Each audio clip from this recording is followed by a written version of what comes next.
मेरा वाइफ पढ़े लिखे में भी तेज़ है और मैं नहीं चाहता हूँ कि इसकी पढ़े लिखे में कोई प्रॉब्लम हो पढ़ाई के हिसाब से।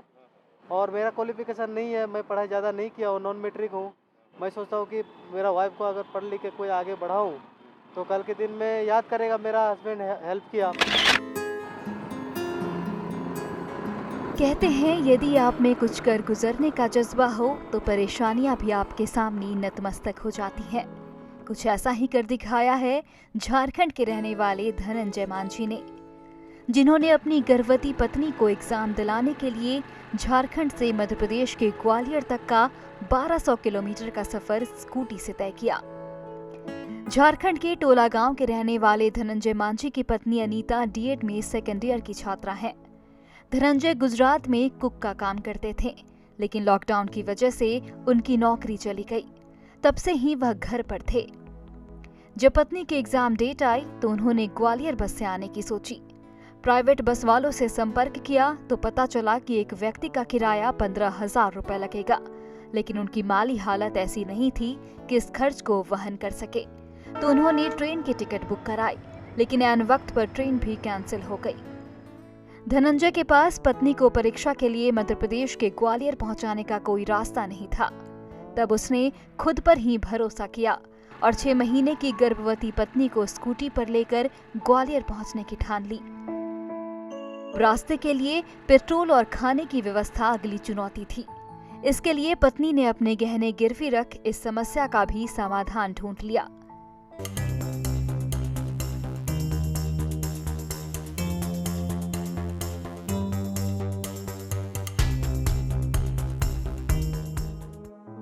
ग्वालियर आकर उनके सामने एक नई मुसीबत आ खड़ी हुई कि वहां किसके पास ठहरे और परीक्षा दिलाने के बाद वापस झारखंड कैसे लौटे। इसी दौरान ईटीवी भारत का धनंजय से आमना सामना हो गया। हमारे प्रतिनिधि ने दोनों की परेशानियों को समझा और बड़ी ही प्रमुखता के साथ उनकी खबर को प्रकाशित किया। ईटीवी भारत द्वारा समाचार प्रकाशित होने के बाद जिला प्रशासन और कुछ समाज सेवियों ने मदद का हाथ आगे बढ़ाया। जिला प्रशासन ने इस दंपति को मदद के लिए 5,000 रुपए का चेक दिया। वहीं कुछ समाज सेवियों ने उनके खाने और ठहरने का इंतजाम किया। मुझे अच्छा लग रहा है कि मेरे पति इतना सपोर्ट कर रहे हैं, इतना ये मतलब सब मेरे रिलेशन, मेरे परिवार सब बोल रहे थे ऐसे हाल में मत जा। मेरे पति ही बोले कि हम किसी तरह तुमको ले जाएंगे, एग्ज़ाम दिला के ही रहेंगे। तो मुझे अच्छा लग रहा है अभी यहाँ। हाँ, बहुत परेशानी आई है। रास्ते, एक तो बिहार के रास्ते बाढ़ से पूरे ख़राब हो चुके थे, तो उबड़ खड़ब उससे भी बहुत तकलीफ़ हो रही थी। फिर 1200 किलोमीटर ऐसे बैठे बैठे एकदम पैर सब पूरा दर्द करने लगा था, पूरा शरीर, पैर भी मेरे फूल गए थे और पूरा पानी में भींजते भींजते आए हैं। और फिर यहाँ आके मतलब 2 दिन बीमार भी हो गए थे, तो 31 अगस्त तक मतलब ठीक हो गए। अब धनंजय के घर एक बेटे ने जन्म लिया है। हालांकि बच्चे का जन्म समय से पहले हुआ है, लेकिन जच्चा बच्चा दोनों ही स्वस्थ हैं और अनीता काफी खुश हैं। सर, अनुभव बहुत अच्छा है।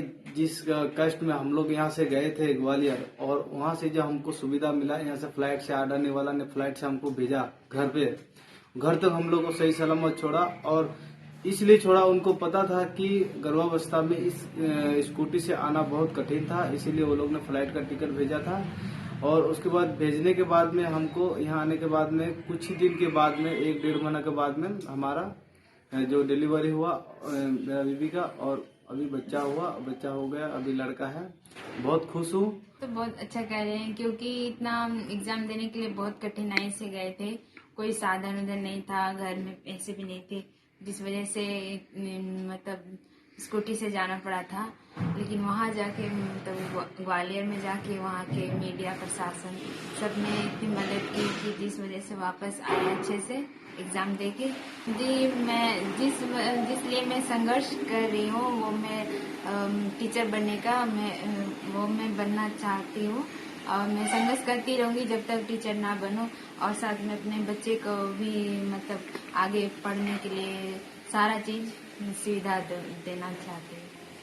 पत्नी की जिद थी कि वह डीएड की परीक्षा देकर आने वाले समय में शिक्षक बनेगी, ताकि उनके परिवार के संकट खत्म हो जाएंगे, क्योंकि लॉकडाउन के चलते पति के भी वापस गुजरात जाने की संभावना शून्य थी।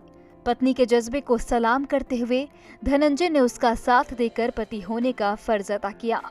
अनीता ने अपना हौसला बनाए रखा। दोनों के जज्बे को देखकर हर कोई उन्हें सलाम कर रहा है। उनकी हिम्मत, लगन और मेहनत की हर तरफ जमकर तारीफ हो रही है।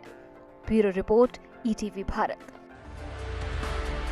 2400 घंटे लगातार खबरें देखने के लिए डाउनलोड करें ईटीवी भारत ऐप।